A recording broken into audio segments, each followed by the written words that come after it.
Não é isso? Então, tem que atender primeiro ao princípio da entidade. Senão, a contabilidade não vai ter a eficácia real, ou seja, não vai cumprir o seu papel de informar o que realmente está ocorrendo na empresa, a nível de aspecto econômico, financeiro e patrimonial. Então, sem eu atender o princípio da entidade, eu estou comprometendo a credibilidade da nossa ferramenta contábil. Continuidade, mesma coisa, né? O princípio da continuidade, ele se reporta à mensuração, né? Ou seja, a empresa tem que estar com o princípio de que ela vai estar sempre em continuidade. Eu não crio uma empresa já pensando que ela vai findar ou falir daqui a 2, 3 meses. Claro que tem empresas que ela já nasce com o contrato de existência por uma determinada prestação de serviço. É outro departamento.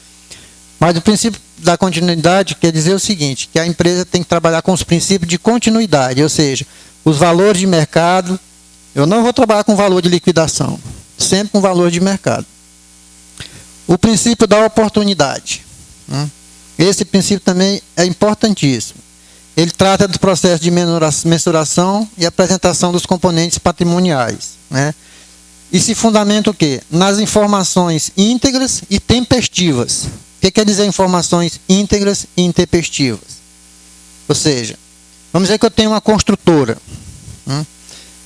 Eu sou o contador de uma construtora. Então, eu tenho que retratar minha contabilidade com todas as informações íntegras dessa construtora, dessa empresa. Então, a contabilidade, se a empresa tem 5 caminhões, 30 empregados, 3 apartamentos, 50 máquinas para trabalhar na construtora, a contabilidade tem que retratar tudo que a empresa tem, né? Então, aí eu estou fazendo o quê? Informando na íntegra. Então, se eu não retrato, se a contabilidade ela não elenca tudo que a empresa tem, é uma contabilidade incompleta. Então, a oportunidade, ou seja, a informação tem que ser oportuna, tem que ser prestativa e funcional. E tempestiva. O que quer dizer tempestiva? Em tempo útil. Não adianta eu, por exemplo, tem exemplos históricos clássicos disso. Uma construtora aqui em Goiânia, uma década atrás mais ou menos, o que acontecia? Ao final da obra que ela foi detectar que ela teve um prejuízo absurdo. Quais os fatores que concorreram para ela ter prejuízo absurdo?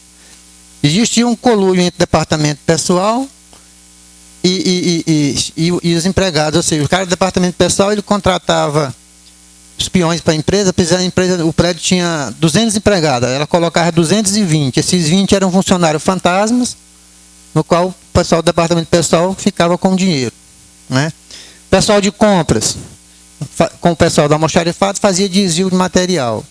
Ou seja, quando no final do exercício da obra, né, 4 meses depois, que foram analisar as demonstrações contábeis, que foram ver os números e detectaram que houve esse rombo todo. Então, para que serviu a contabilidade? Se o cara foi ter acesso a ela 4 meses depois de concluída a obra, né? Serviu só para dizer que ele foi lesado.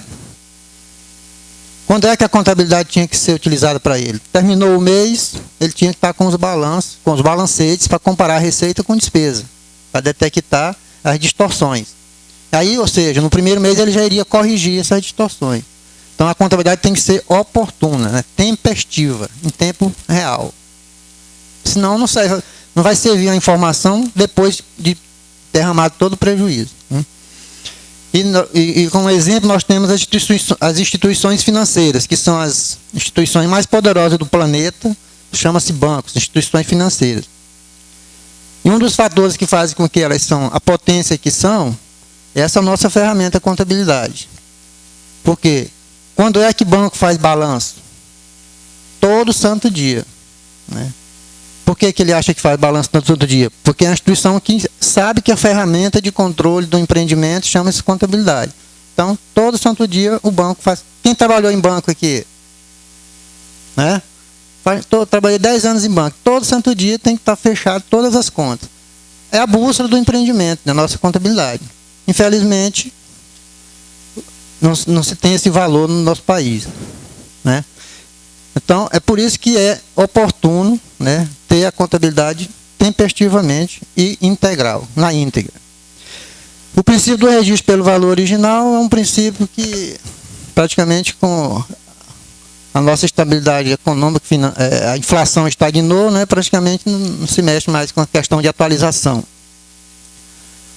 Aí vem o princípio da competência, né? O princípio da competência é o reconhecimento dos eventos sejam reconhecidos no período a que se refere, independente se foi pago ou não. Ou seja, a que compete a despesa? A que período compete aquela despesa? Exemplos. Despesa de salário, né? O salário realmente ele é pago que dia? Né? Eu trabalhei o mês de janeiro, eu recebo o quê? Dia 5 de fevereiro. Né? Então, na contabilidade eu vou registrar essa despesa de salário dia 5 ou ela é de competência do mês 4, vamos dizer. Né?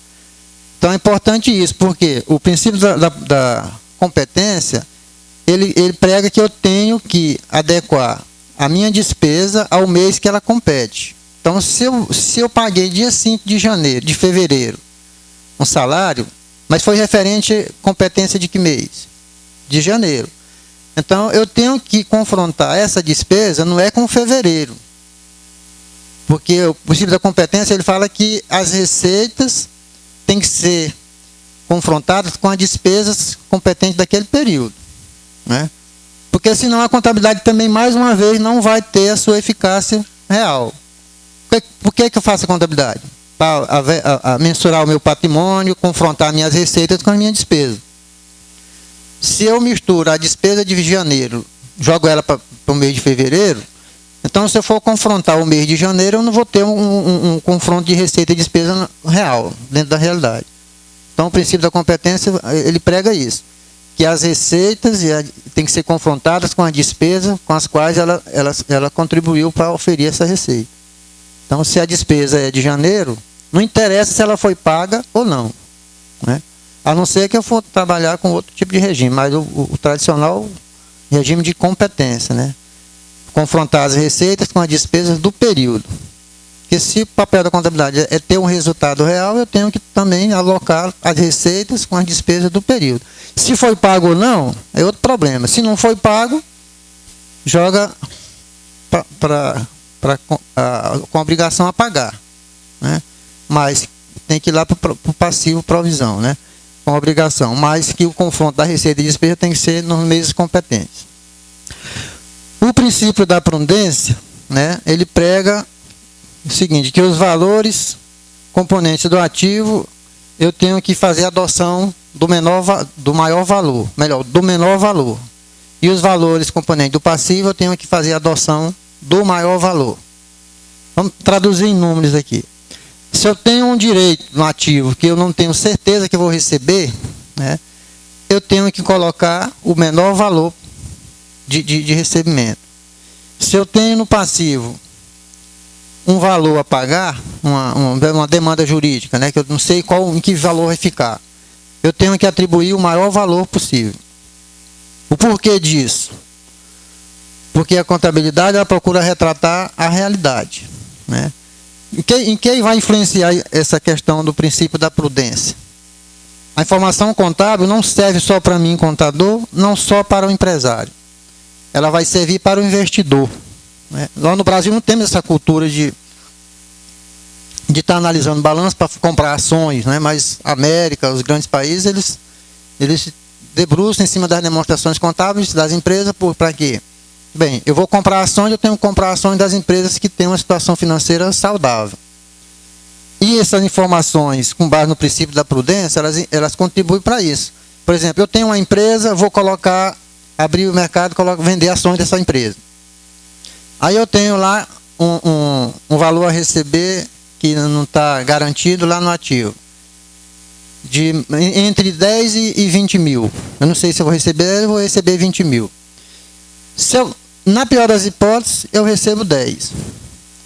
Então, o que eu tenho que informar no meu balanço? 10 ou 20? Se eu informar 20, eu vou estar influenciando a pessoa que vai optar entre a empresa A ou B de comprar ações, né, a comprar que tiver melhor situação. Se eu botei que é 20 e a outra empresa botou que é 15, é claro que eu vou comprar na de 20. Mas esse 20 é real? Não é. Então, o mais provável é receber 10. Mesma coisa do lado do passivo das obrigações. Eu vou ter que pagar 5 ou 15. Se eu pagar 5, ótimo. Mas se eu pagar 15, a empresa vai ter mais desencaixe. Então, no lado das obrigações, eu boto o desfavorável. Também para não influenciar os investidores. Então, regra geral, os princípios fundamentais de contabilidade são para isso. Para dar credibilidade, né, e não comprometer a informação contábil. São os balizadores, os pilares da nossa profissão. No mínimo, tem que se cumprir esses princípios para se ter a contabilidade com credibilidade no mercado. Por quê? Porque se eu estou em Goiânia e faço uma contabilidade que não atende os princípios fundamentais de contabilidade, e a outra pessoa está lá na Amazônia e faz também sem atender os princípios fundamentais de contabilidade, para que serve essa contabilidade? Se eu vou pegar ela, não sei se o cara fez avaliação patrimonial correta, não fez,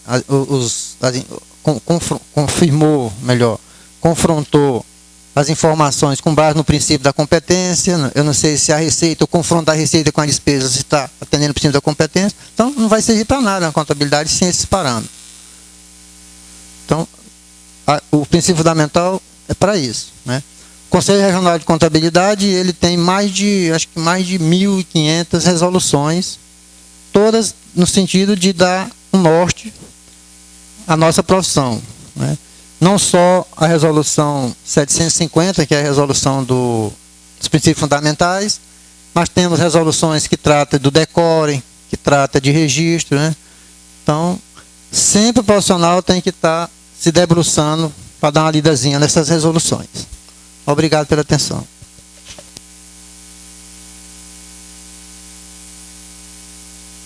Bem, o nosso colega já passou os princípios da contabilidade.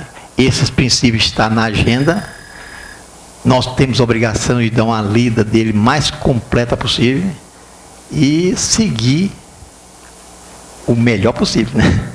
Porque se não seguir, não adianta nada. Bem, nós prometemos o quê? Lá dentro da programação, princípios fundamentais de contabilidade, foi? Já cumprimos uma, né? Pode. A Caixa não está querendo, os ativos não querem receber a rescisão antiga. Tá bom. E à tarde você vai, à tarde vai falar sobre o fluxo de caixa, né? Depois que os princípios fundamentais da análise da documentação.